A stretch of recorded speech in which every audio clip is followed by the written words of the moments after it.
They say a mother knows her child, but what happens when the face you've memorized since birth becomes the mask of your greatest betrayal? I still remember the day my daughter looked me in the eyes, the same eyes that once reflected only trust, and called me insane, delusional, unfit to be around my own grandchildren. The kitchen light cast shadows across her face, transforming the features I once sang to sleep into something unrecognizable, while the family photos behind her seemed to dim, as if ashamed of what they were witnessing. For 3 years, I carried that moment like a stone in my throat, unable to swallow it, unable to spit it out. I wrote letters I never sent, dialed her number at 3 a.m. only to hang up, and walked past her favorite childhood doll still sitting on my shelf gathering dust, its glass eyes reflecting nothing but emptiness. The silence between us grew like ivy, choking the foundations of everything I thought was unbreakable. I began to wonder if perhaps she was right. Maybe grief and age had turned my memories into fiction. What my daughter didn't know was that her husband had been watching her all this time, collecting the small inconsistencies like breadcrumbs leading to a truth too terrible to name. His conscience grew heavier with each family dinner he attended where my chair remained empty, with each lie he helped maintain, with each look he exchanged with my daughter over their coffee cups when certain topics arose. The weight of complicity was slowly crushing him into someone he couldn't recognize in the mirror each morning. Have you ever wondered what you would do if everything you believed about someone you love was built on quicksand? Would you close your eyes to preserve the picture of the life you've created? Or would you risk everything to stand in the light of truth? We all believe we would choose courage until that choice stands before us, asking for payment in full, demanding we sacrifice comfort for justice, illusion for reality, peace for rightness. I never expected salvation would come wearing my son-in-law's face, or that redemption would arrive in the form of a confession whispered across my doorstep on a Tuesday afternoon, while rain tapped against the windows like impatient fingers. "I can't keep her secret anymore," he said, his voice breaking like thin ice beneath a winter sun. "I need to tell you what she did, what she's been doing to you all these years, and why she made everyone believe you were the crazy one." The kitchen clock ticks like an accusation in the silence between us. My daughter's coffee sits untouched, growing cold like the space that's opened between our hearts. I can still see the little girl who once climbed into my lap after scraping her knee, seeking comfort in the arms that never failed her. Now she sits across from me, her posture rigid, fingers tapping impatiently on the maple table we found at that antique store in Vermont when she was 16. "Mom, we need to talk about your episodes," she says, not meeting my eyes. The word hangs between us. Episodes, as if my memories were merely fictions, fever dreams conjured by a mind coming undone. I feel my throat tighten as I search for words that won't sound desperate or defensive. The afternoon light filters through the curtains, catching dust motes that dance around us, witnesses to this slow unraveling. How did we arrive here? When did my certainty become delusion in her eyes? I remember the missing bracelet, my mother's silver piece with the small sapphire, the one that appeared mysteriously in my jewelry box after I'd accused her of taking it. I remember the changed appointments, the moved belongings, the conversations she claimed never happened. "I know what I saw," I say softly, watching her expression harden like cement setting. The family photos on the wall behind her seem to dim, as if even they are taking sides in this quiet war. Her husband stands by the doorway, a silent sentinel, his eyes flickering between us with something I can't quite name. Is it pity? Discomfort? Or something deeper? Something like guilt? "The doctors have a name for this," she continues, pulling out pamphlets from her purse, laying them on the table like playing cards in a game I never agreed to join. Elder care facilities, memory specialists, support groups for families of those with cognitive decline. My hands, once steady enough to thread a needle in dim light, now tremble as I push the papers away. In the corner, my granddaughter's forgotten teddy bear watches with blank button eyes. How quickly they've concluded I'm unsafe to babysit, unfit to be trusted with precious memories or small children. The refrigerator hums in the background, preserving food that will likely spoil before anyone visits again. I wonder if my daughter remembers how I taught her to test eggs for freshness in a bowl of water, to tell which were still good and which were hiding decay beneath perfect shells. Maybe we should continue this conversation when you're feeling more reasonable, my daughter sighs, standing up and gathering her things. The dismissal stings worse than any accusation. Reasonable. As if my feelings are storms to weather rather than truths to hear. As if my lived experience has become inconvenient weather in her perfect forecast. Her husband lingers as she walks toward the door, and for a brief moment, our eyes lock. There's something there, a flicker of recognition, perhaps even apology, before he looks away and follows her. The door closes with a soft click that echoes through the empty house. I sit alone at the kitchen table, surrounded by pamphlets for places where troublesome mothers go to be forgotten. Outside, birds continue singing, oblivious to how worlds can collapse while teacups grow cold. Have you ever felt the ground shift beneath you, while everyone insists you're the one who's moved? The hallway mirror catches my reflection as I pass. A woman I barely recognize wearing my mother's eyes and my own bewilderment. I've started keeping a journal, hidden between the mattress and box spring like a teenager with secrets. Not because I'm ashamed, but because evidence feels precious now that my words have lost their weight. Tuesday. Keys missing. Found in freezer. Did I put them there? Thursday. Called Marie at 2 p.m. She claims we never spoke. Am I inventing conversations now? The entries stare back at me with their meticulous timestamps, my handwriting growing more desperate with each page, as if pressing harder into the paper might somehow press the truth into permanence. The living room holds ghosts of family gatherings, the sofa where we opened Christmas presents, the corner where my grandson took his first steps. I run my fingers along the dusty piano keys, playing the 3 notes my daughter learned first when she was 7. The discordant sound hangs in the air like an unfinished sentence. I've stopped inviting friends over. How do you explain that your own child thinks you're losing your mind? That the stories you tell, the missing money, the rearranged furniture, the strange calls, sound like paranoia even to your own ears sometimes? Night falls earlier these days. Or perhaps I'm just more aware of the darkness.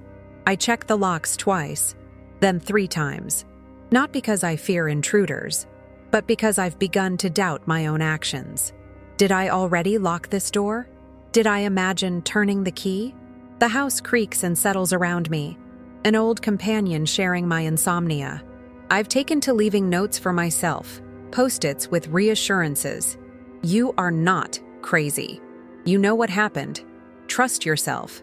My son-in-law called yesterday. Just checking in, he said, his voice careful, measured, as if speaking to a child or someone balanced on a ledge. There was something in the pauses between his words, spaces where truth might live if given room to breathe. I asked about the grandchildren. He hesitated before saying they miss me.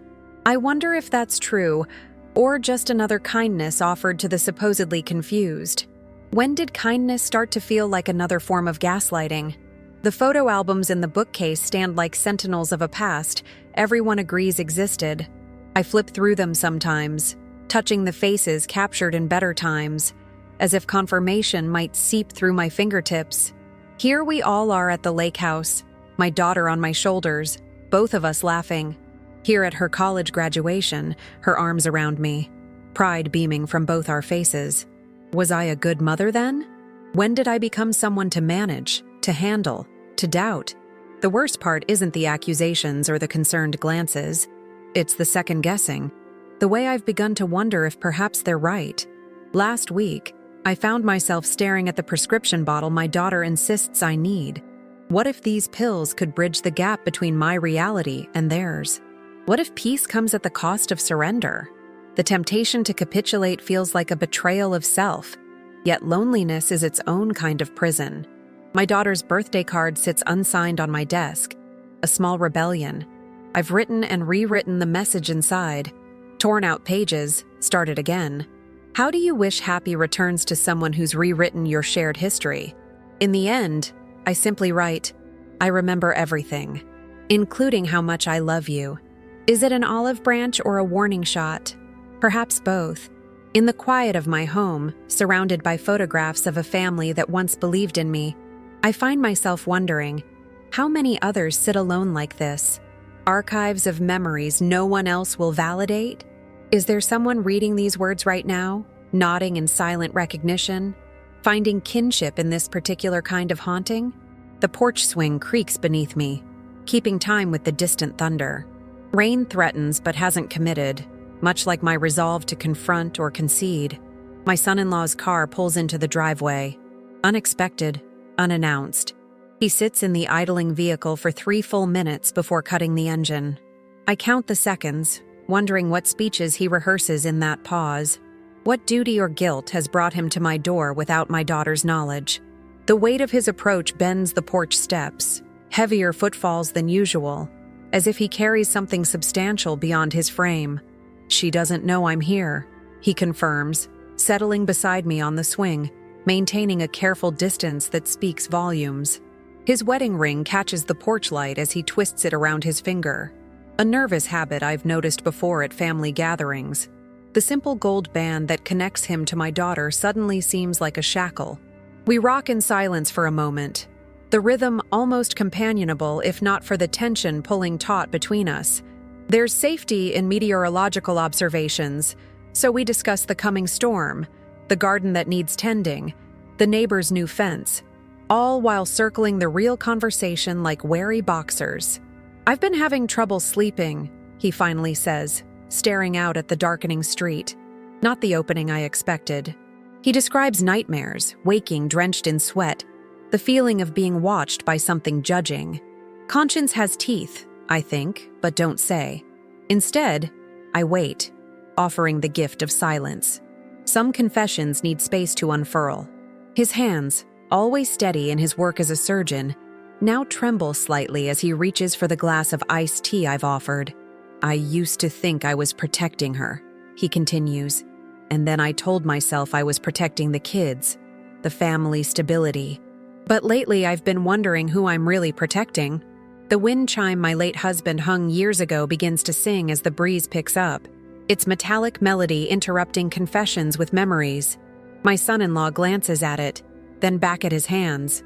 "He was a good man, your husband," he says. "He'd be ashamed of what's happening." The statement lands between us with the weight of judgment. Whose shame, exactly, hangs in the balance? The question hovers unasked. Instead, I mention that the chime needs cleaning, its music dulled by years of dust and weather. Some things lose their clarity, but not their purpose. "There's something you should know," he says, then stops, courage faltering. I can see the war behind his eyes. Loyalty to his wife battling something else, something that looks remarkably like integrity trying to surface. His phone buzzes in his pocket. 3 short vibrations. A text. He checks it quickly, his face changing like weather. "She's wondering where I am," he explains, standing abruptly. Whatever confession was building has retreated like tide pulled by the moon of my daughter's inquiry. "I should go. I'm sorry to have bothered you," he adds, already backing toward the steps, commitment dissolving. I find myself reaching out, touching his arm lightly, the first physical contact we've had in months. "Whatever it is," I tell him, "carrying it alone won't make it lighter." The words sound wiser than I feel. He looks at me then. Really looks, perhaps seeing the mother-in-law behind the supposed delusions for the first time in years. There's recognition there, and something that might be respect, or might be fear. The moment stretches, balanced on the edge of revelation. "She's not who you think," he finally says, voice barely above a whisper. "And neither am I." Then he's gone, hurrying to his car as the first fat raindrops begin to fall, leaving me with a partial truth more troubling than complete ignorance. I remain on the porch, watching his taillights disappear around the corner, wondering which version of my daughter he returns to, the one I raised or the one who's become a stranger wearing familiar features. Inside, I add a new entry to my hidden journal. Today, her husband almost told me something important. He's afraid. Not of me, but of her. Or himself. The storm has finally arrived outside. Raindrops tapping against the windows like impatient fingers waiting for answers. Have you ever stood at the threshold of a truth you're not sure you're strong enough to hear? The dining room table, scene of 1,000 family meals. now hosts only my solitary breakfast and a strange package. It arrived yesterday, unmarked, hand-delivered, no postal stamps or return address. Inside, a thumb drive and a note in my son-in-law's careful handwriting. Watch when you're alone, then decide. No signature, no explanation. The small device sits beside my cooling toast like a black seed of doubt, both tempting and terrifying. What truth demands such secrecy?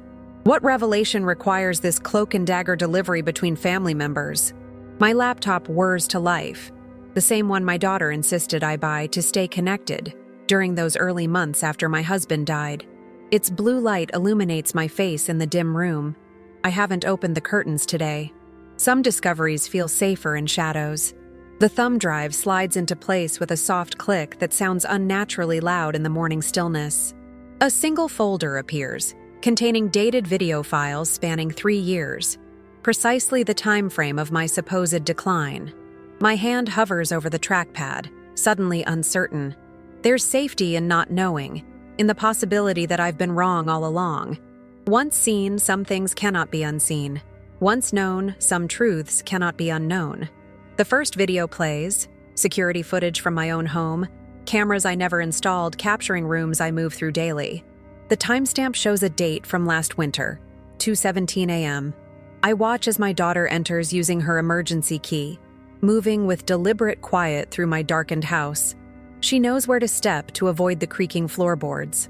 On screen, she opens my purse, removes my wallet, takes something, then carefully replaces everything exactly as it was. The next clip, my medicine cabinet, her hands rearranging pill bottles, adding something to one of them. Another, my kitchen, her fingers typing something into my phone before returning it to its charging station. My throat constricts as video after video plays. Small manipulations, tiny gaslights, each one insignificant alone, but devastating in accumulation. The woman on screen wears my daughter's face, but moves with the calculated precision of a stranger. In one clip, she laughs quietly while speaking to someone off camera. My son-in-law, his back to the footage, shoulders rigid with what I now recognize as discomfort. She'll think she forgot again, my daughter says, her voice tinny through the speakers but unmistakable. Another episode for Dr. Winters to discuss.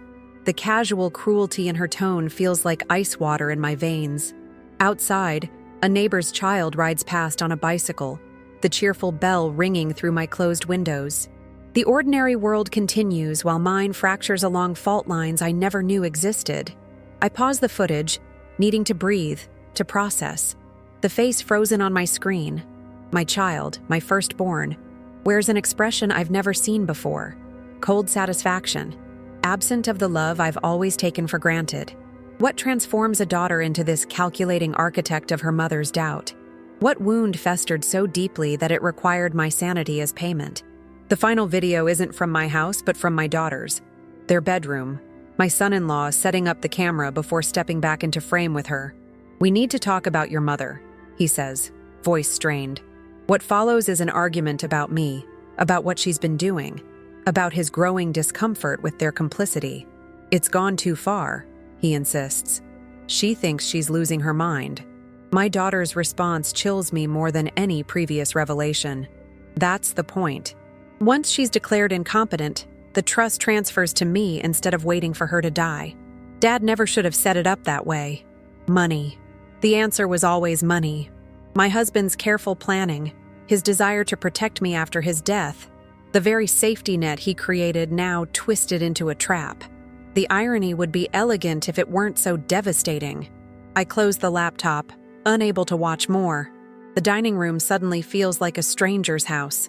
The wedding photo on the sideboard, my daughter radiant in white, seems to mock me with its frozen happiness. Was that joy real? Was anything? The phone rings, its ordinary sound startling in the aftermath of extraordinary revelation.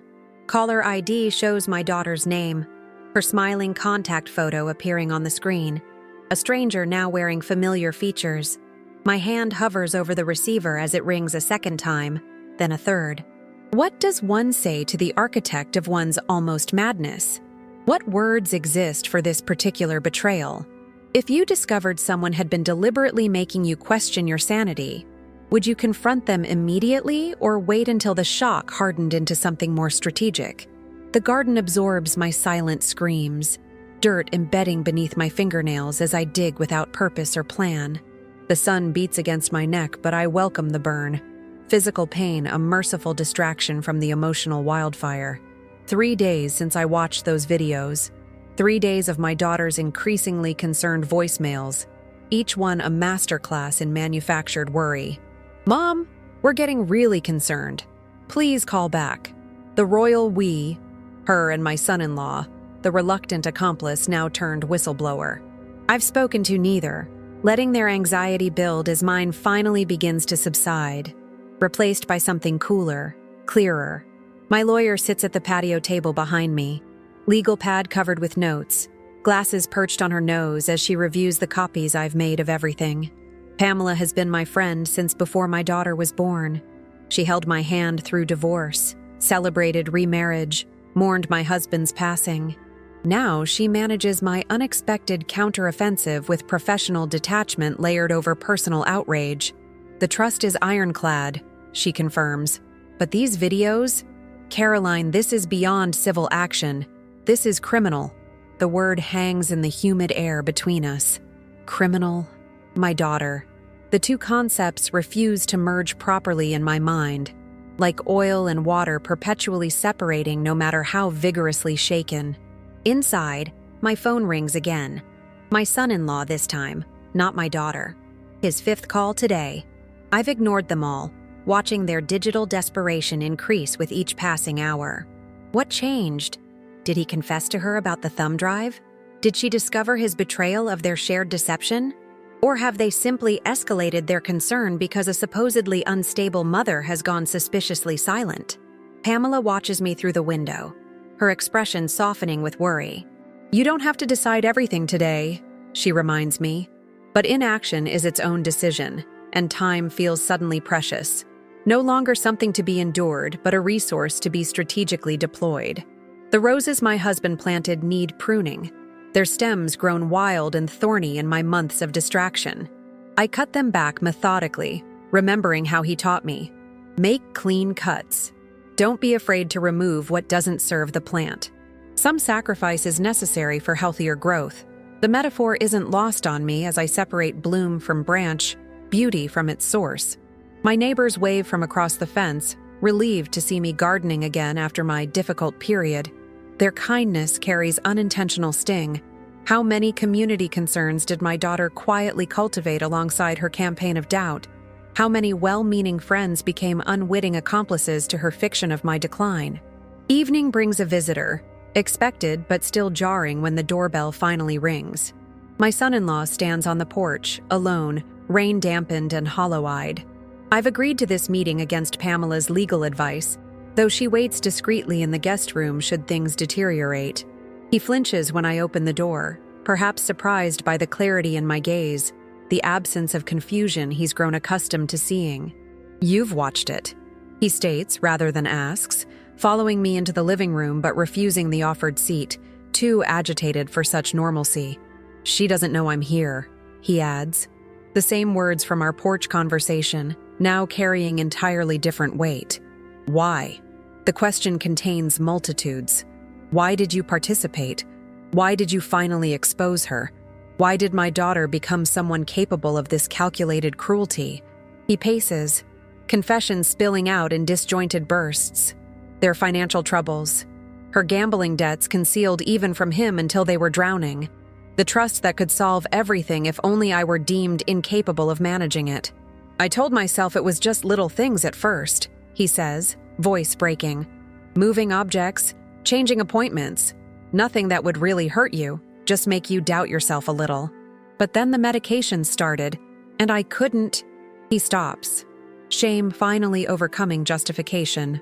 Lightning illuminates the room briefly, thunder following seconds later. The storm outside mirrors the one within these walls, within my chest where maternal love and self-preservation war for dominance. "She's spiraling since you stopped answering calls," he continues, talking about having you committed, showing up with papers. "I had to warn you. His concern seems genuine now, fear for me rather than himself, though self-interest surely lingers beneath his newfound conscience. I wonder if redemption is possible after such betrayal. His, hers, the very concept of family loyalty now suspect in the harsh light of revelation. My grandchildren, I say, the first words I've spoken since greeting him. Have they been part of this? His expression answers before his words can. Horror at the very suggestion. No, never. They adore you. This was always between the adults. Small comfort, but comfort nonetheless. The children at least remain untainted, their love authentic in a landscape of calculated deceptions. I find myself fingering the silver locket around my neck. Inside, their photos, their genuine smiles. Something true to anchor to while foundations crumble. He leaves with promises of continued evidence, of testimony if needed, of protection from whatever desperate measures my daughter might attempt next. I watch his car disappear down the street, the red taillights swallowed by darkness and rain. Inside, I retrieve my journal from its hiding place, adding one final entry. Today I learned that sometimes the real madness is doubting yourself when your instincts scream that something is wrong. Tomorrow, I reclaim my life and my truth. The question haunting me isn't what to do with this evidence. Pamela has outlined legal options with characteristic thoroughness, but rather, how does one mother a child who has tried to unmake her? Is there any path forward that honors both justice and the love that persists, despite everything? 6 months have passed since the day of thunder and truth. Autumn light slants through kitchen windows, painting gold rectangles across the table where we now sit. My daughter, her husband, myself, and the silence that has become our fourth companion. The silence speaks its own language, saying what our words cannot yet bear. Her hands tremble as she pours tea into cups that have witnessed decades of this family's story. Chipped porcelain survivors of arguments, celebrations, and now, tentative reconstruction. The steam rises between us like unspoken apologies, like questions that may never find perfect answers. My journal rests beside my saucer, no longer hidden but displayed as testament, the record of a mind that refused to doubt itself into oblivion.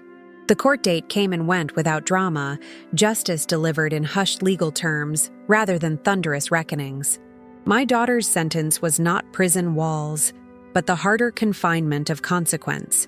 Supervised visitation with her children, mandatory therapy, community service in elder care facilities where she must look into the eyes of mothers who remind her of me.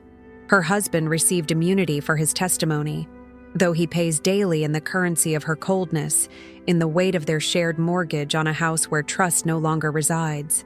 They are trying, for the children's sake.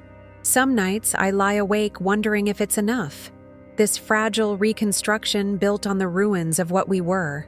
The moon spills through my bedroom window on these nights, patient witness to the quiet work of healing that happens in darkness, when no one is watching. My granddaughter visits every Sunday now, bringing drawings where I stand tall and whole, not stooped with confusion or fear. We bake cookies together, flour dusting our hands like gentle snow, and sometimes she asks why her mother did what she did. I tell her that hurt people, that sometimes the deepest wounds come from those carrying pain too heavy to name. What I don't say is how I search her face for signs of her mother's calculation, for any seed of that same capacity for cruelty. What I don't admit is how relief washes over me when I find only innocence looking back. On the refrigerator, her artwork hangs alongside the legal document transferring my husband's trust to a neutral third party. Beauty and bureaucracy side by side, both forms of protection in their way. The doorbell sometimes rings with unexpected kindness. Neighbors bringing casseroles, old friends returning to check on me, my daughter's husband dropping off the children with careful conversation that navigates our complicated alliance. Yesterday, I found a letter slipped beneath my door, my daughter's handwriting on the envelope, her first communication not filtered through lawyers or her husband since the truth emerged. I haven't opened it yet. It rests on my nightstand beside the reading glasses my husband gave me on our last anniversary, beside the small clock that counts seconds that will eventually carry us all somewhere beyond this story. Perhaps tomorrow I will read her words. Perhaps next week. Forgiveness, I am learning, keeps its own calendar. It arrives when it arrives, unbound from obligation or schedule, a quiet visitor that cannot be summoned, only welcomed when it appears. The seasons will turn regardless, the garden will bloom again, children will grow taller, and truth will remain truth whether acknowledged or denied. This morning, as dawn broke, I stood at my kitchen window watching light reclaim the world inch by inch, and realized that the question is no longer whether I can trust my memories, but whether I can trust in my capacity to create new ones worth remembering. If you've ever stood at the crossroads of justice and mercy, knowing that neither path leads back to where you began, what compass guided your steps forward?